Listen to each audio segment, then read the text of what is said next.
Hi, this is Allison Villars again with In the Loop.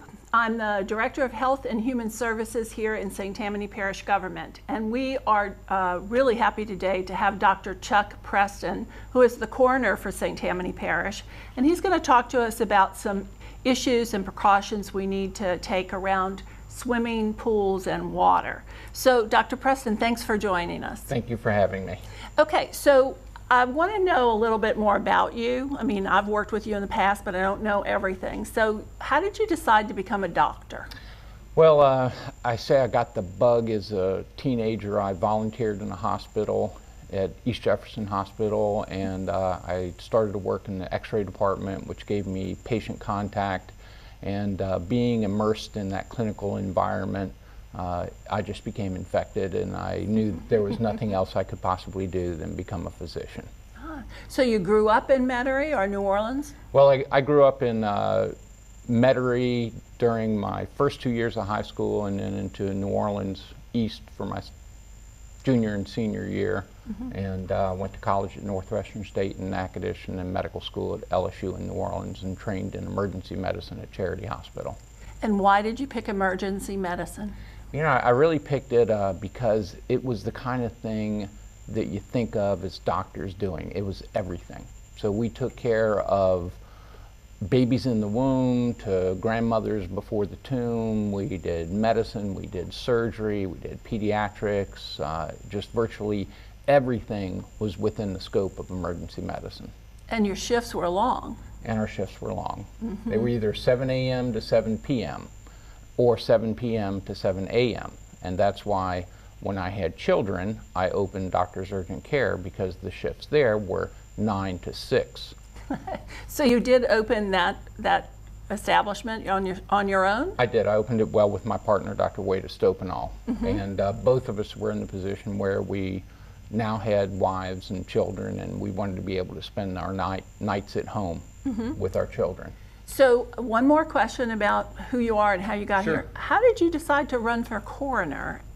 Well, I had retired from medicine, and that was a conscious decision that my wife and I had made many years ago, and so we lived very frugally and saved money so that we would be in a position to retire. And frankly, the race came up, and people started coming up to me and saying, "Have you looked at this race? Do you know what the coroner does?" This is emergency medicine with administration rolled in. And so my experience in the emergency room with death investigation and mental health and sexual assault, and then my experience running a private business just seemed like a good fit. So I said I really started with very low aspirations. All I wanted was to bring the office to a point where the news media no longer refers to it as the embattled coroner's office. And I think we've successfully done that. I think so too. It's a pleasure to work with you, Dr. Preston. Thank you. So you're here today to point out some issues that we have going on in St. Tammany Parish and in the state of Louisiana regarding water safety for children in particular, but everybody. So will you tell us what you know about that? Well, it's very concerning. You know, water safety is something that really is all about vigilance, and it's about having people paying attention to make sure that people in swimming pools, in open water, and even in bathtubs at home, that small children, particularly under the age of 4, in 2014 to 2016, Louisiana was leading the nation in drowning deaths. And it is the second leading cause of death under age 14. And so I'm hoping to bring some awareness to people that first, you have to protect the pool. And second, you need to teach children to swim. In addition to that, you need to use Coast Guard approved flotation devices to protect them when they're in that water. And then most of all, you've got to have an adult who has no other function than to watch the children in the pool. I'll tell you that I was at a crab boil recently, and there were children in the pool, and I was very excited to see that there was one adult in the pool watching the children and 2 adults on either side of the pool, and all they did was keep their eye on the kids in the pool. because drowning happens so quickly and so quietly, and it's very easy for us to lose a child. And there is, of course, no greater tragedy than the loss of a child. And it just leaves ripples of devastation. Marriages break up. People have horrible mental health consequences because they always feel like there's something they could have done. And of course, the real answer is it's all in prevention. It's all in trying to pay attention and making sure that the child isn't put in peril from the very beginning. So are the precautions different for younger children versus older kids under 14? Well, I think that the idea of having somebody, an adult, designated to watch those children are universal. Okay. Certainly the younger the child, the more concerning it is, and the more concerning that you have to have super high vigilance. And I mean, you cannot turn your back on that child for a minute. And we've had cases where a child is being bathed and the mother goes to answer a phone and she comes back and the child's face down in 6 inches of water and drowns from it. And so particularly when there's a pool party, it's very easy to get tied up into the social milieu and to be distracted, but that's why we really need designated pool watchers who are doing nothing but keeping their eye on a pool with a phone in their hand so that if an emergency happens, they can call 911. They need to know the exact address of where they are. And of course, if they also have rescue skills in terms of CPR, then that's going to increase the chance of survivability. Well, you brought some props with you. Will you tell us about them and where they came from and how other people can get them? I sure did. These came from the Child Death Review Panel for Region 9 of the DHH. One of these is a reference for poolsafely.gov, which is a website which has a number of different resources that folks can go to and get additional resources. And then this is a really nice thing. This is a lanyard that designates who the pool watcher is. And on the back it says, "This is a designated pool watcher. I will watch the children in the pool and never leave them unattended. I will regularly scan the bottom of the pool. I will avoid poolside chats and talking on the phone. I will keep a phone at the pool for emergency use and know the address of where I am. I will call 911 and follow the advice to administer CPR, and I will locate and learn to use all pool safety equipment." And again, I think that this is just an amazing thing, because we've been on calls where everybody else thought somebody else was doing the watching. And it's unfortunate that they will come into the house and then they'll notice that the child is missing and start and look around, and that's another tip. The first place they need to look is in the water and see if that child is in there and get them out and start to resuscitate them after they've called 911. So if I'm a water watcher, a pool watcher, and I have one of these lanyards, when I can't, like I have to excuse myself to go to the restroom, I have to find someone else to take this on. Exactly right. And they need to know all the things on the back, correct? Not Correct. just take this. You know, I thought it was really interesting. My sister went to a store locally and bought a pool because her grandchildren were coming, 7 and 3. It's a hardcore pool, and she has a small deck on the side, so she put it there.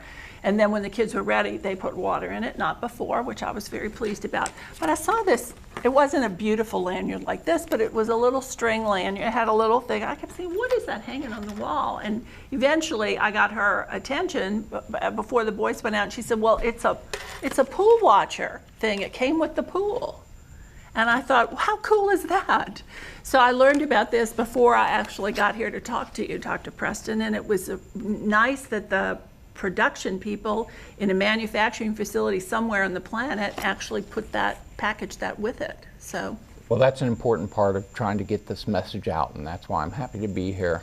I will share a quick story with you that we had a pool in our backyard, and I have 2 daughters, and we always taught them that there's a fence around the pool that they couldn't open, and so it took an adult to open and let them in, but they were always taught that they must wear their Coast Guard approved flotation device when inside that fence. And one day, in a split second, my daughter pushed a chair against that fence which couldn't be climbed, and she jumped over the fence, and thank God she put on her life vest before she got into the water, and within a minute we found her floating face up in the pool.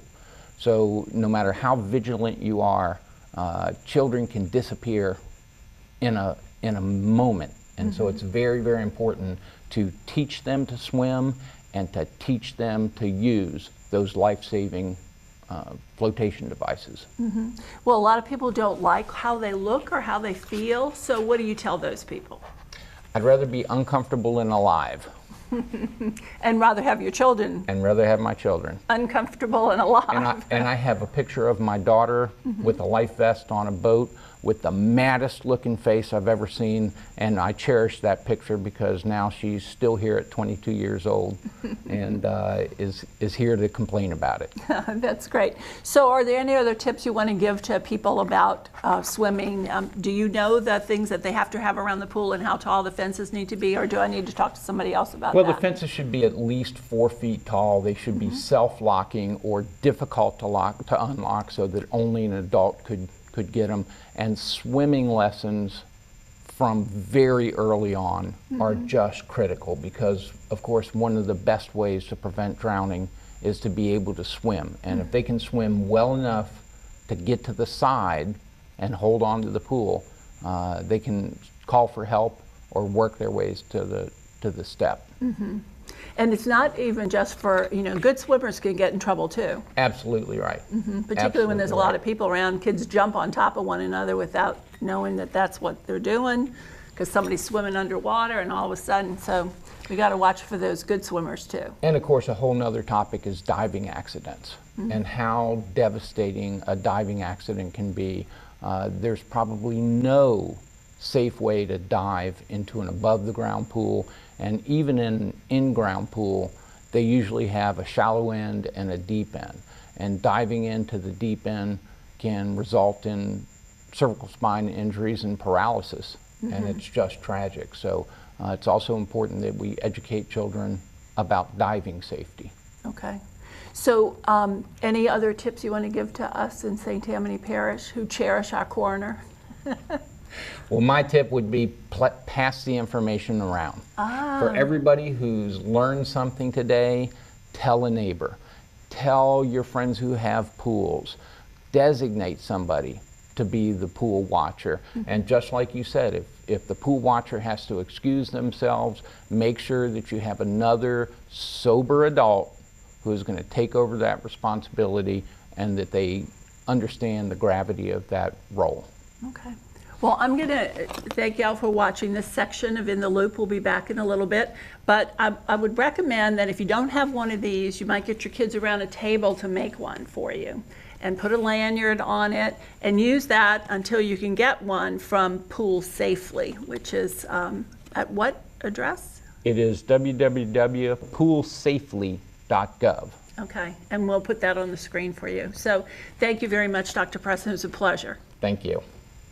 Drownings are a leading cause of death for young children. Make sure kids learn how to swim. Always watch them in and around water and properly fence all pools. Simple steps save lives. To learn some new ones, visit poolsafely.gov.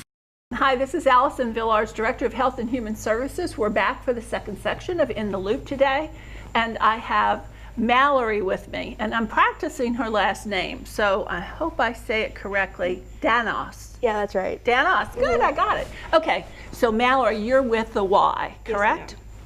And so we want to learn a little bit about you before we get into what you do with the Y. So tell me where you grew up and where you went to school. So I grew up primarily in Folsom, and I went to school all the Folsom, so Folsom Elementary, Folsom Junior High. Then I went to Covington High, and then I finally graduated from New Orleans University in college. When did you graduate? I graduated last semester, well not last semester, last year in 17, yeah. 17, 17, just last yeah. year. Uh-huh. Last year. Uh-huh.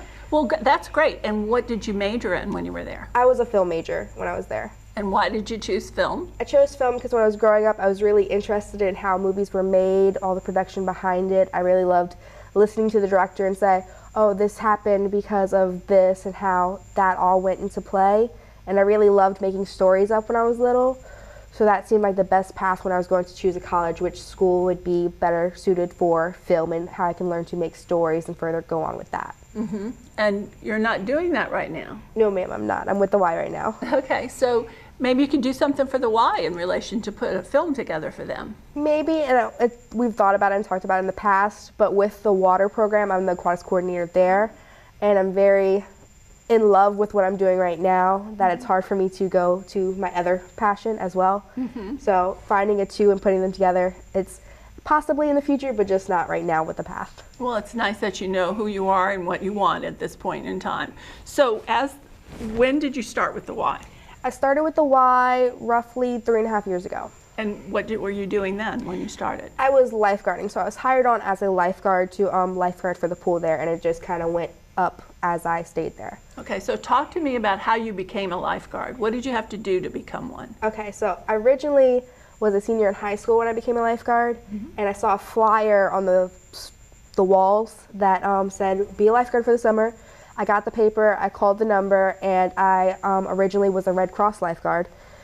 And I learned the skills, and I did that for a few summers, and then when I came to the Y, I transferred over to the Y program, so I became a Y lifeguard instead. It's, for the most part, they coincide. There's a few little differences between the Red Cross and the Y lifeguarding skills, but that's just with in-water breathing, but I think Red Cross teaches that now as well. So.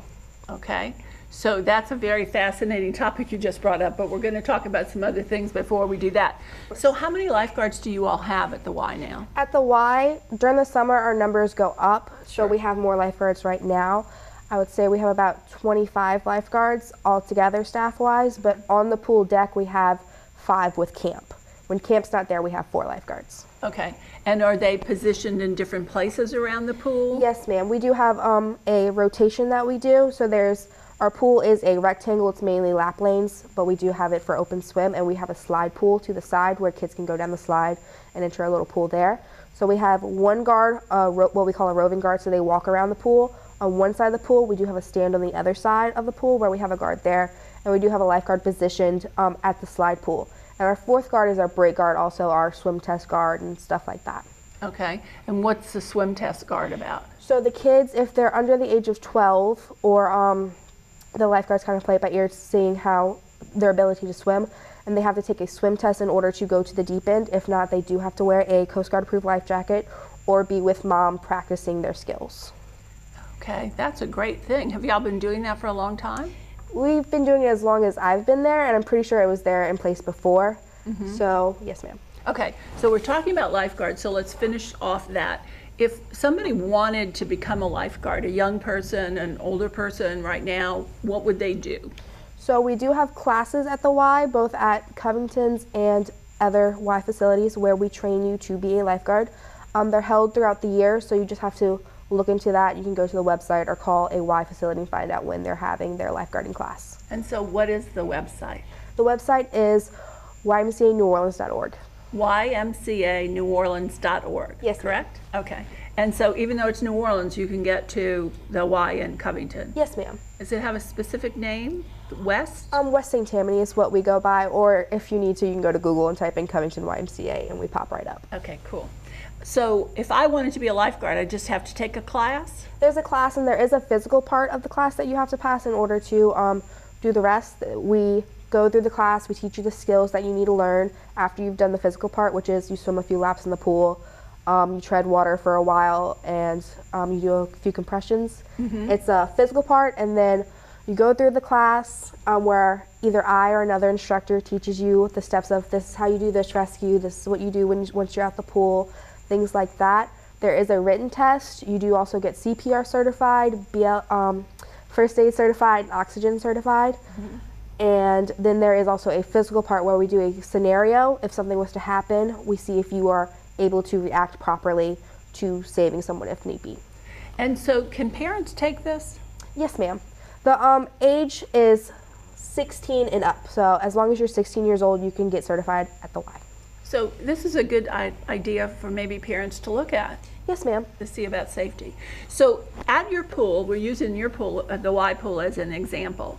Do you have things, actual physical equipment that would help in a rescue? Yes, ma'am. We have the AED, which is the automatic defibrillator that we have in case of emergency that you would place on someone's chest if they would have a heart attack or if you can't find a pulse Okay. when you're giving a rescue. We also have other things like the manual suction device if someone was to pass out and was to vomit. And we also have a bag mouth mask, which helps give air if need be. Okay.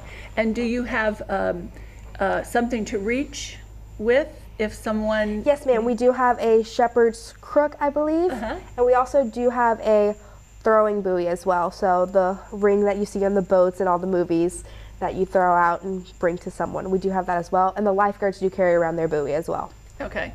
So the idea of those things is to keep the lifeguard out of the pool. Yeah, that's the idea, but we can't always avoid jumping in. So, But if you jump in with something so Yes, that ma'am. you and the person are different. And why would that be? Why would I want to keep some distance away from somebody I'm rescuing? because sometimes when you're rescuing someone, they're disoriented, they're not really sure what they're grabbing on, and you don't want to put yourself in danger when rescuing someone else. My lifeguards are taught to assess the scene, so check the scene, make sure it's safe. Go ahead, jump in, make the save, and if they're going to grab for you, you can always push your tube underneath them. That way they have something to float on there above the water. They can catch their breath, and you can back up away from them and then pull them, tote them to shore, and just encourage them to hold onto the tube. That's if they're alert and awake, of course, while the drowning process is happening. Okay.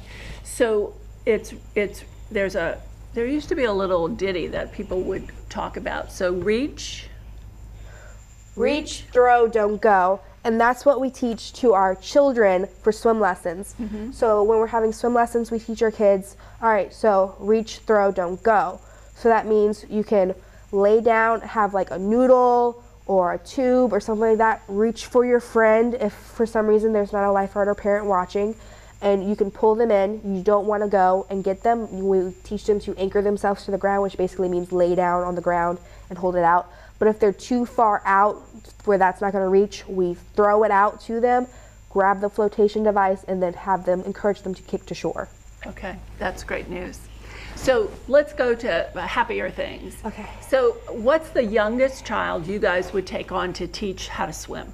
Okay, so it's a bit of a hard question because we do have swim lessons for mommy and me, Okay. which is from 0 to about 2. We have the mom and the child in the water, and it's just getting them used to the water, not so they're not scared about it, and teaching them, okay, so we don't go to the water unless mommy's with us or something to that effect. We teach them if they fall in to float or to grab the wall, so things like that. So that's 0 to 2. 0 to 2. What's the youngest child you've ever seen swim? Actually swim about a 2-year-old. Okay. The 0 and the 1-year-olds are more splashing in the water, floating, things like that. We do try to teach as much safety as we can to them that they will retain, but it's more, mommy and me classes are more so for mommy to teach them about dry drownings and stuff like that, or hypothermia or anything like that. Okay, so you said another word, dry drownings. So can you tell me what that means? Okay, dry drowning is, so you've gone and had a day at the pool, you had fun, and it's when children go home, they seem perfectly fine, they lay down, take a nap, and when they lay down and take a nap, the water they've got in their stomach comes up and then goes into their lungs while they're sleeping, and they drown while they're on dry land.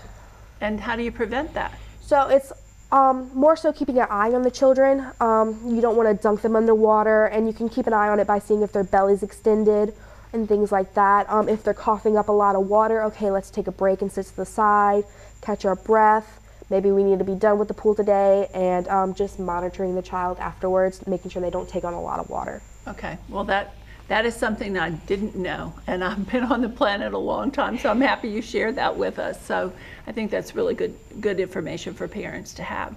Okay, so you have mommy and me.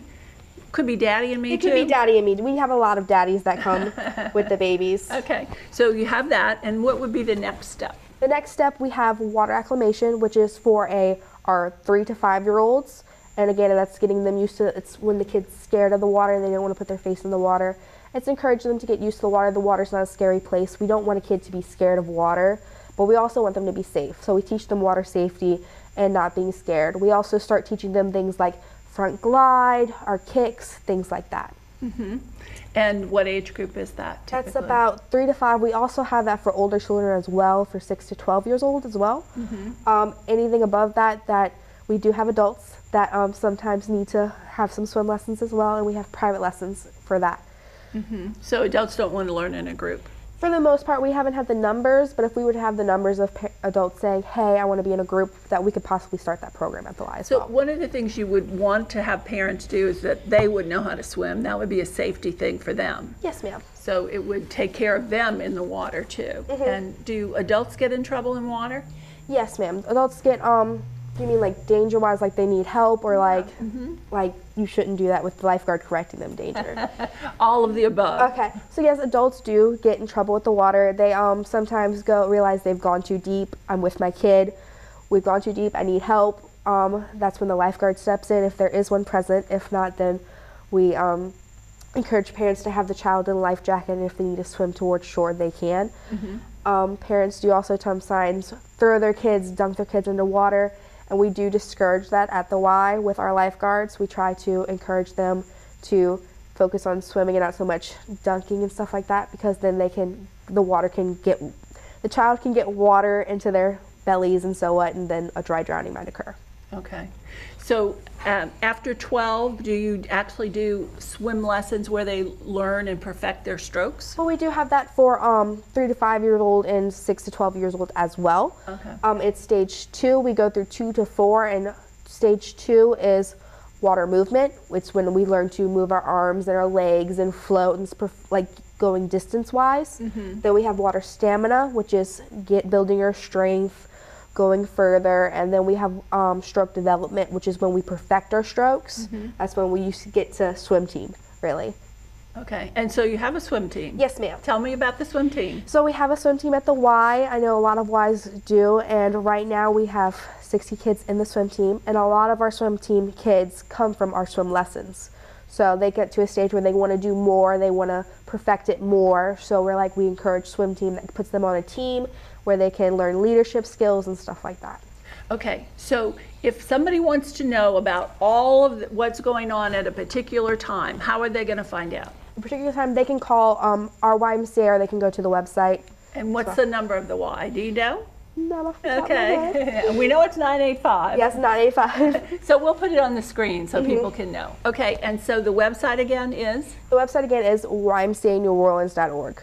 And if they go there, they can get to the West St. Tammany Y, and they'll be able to see classes that are going on at that time. Yes, ma'am. Okay. So say your name again so everybody knows that you're the water safety, I'm the aquatics coordinator. aquatics coordinator for the Y in Covington. Yes, so I'm Mallory Danos, and I'm the aquatics coordinator at the YMCA in Covington. And if you want to be safe and swim, this is one of the places to hang out in the summer and during the winter too. The pool's open in the winter. Yes, ma'am. Our pool is actually open year-round. So we have a heated pool, and it's very nice. So if you have lap swimmers or anyone like that that would like to come swim at the Y, feel more than welcome to come swim. Mallory, thank you so much for joining us. You gave us a lot of good information, and we very much appreciate it. This is Allison Villars. We're signing off for In the Loop today. Glad you could join us, and be safe around water.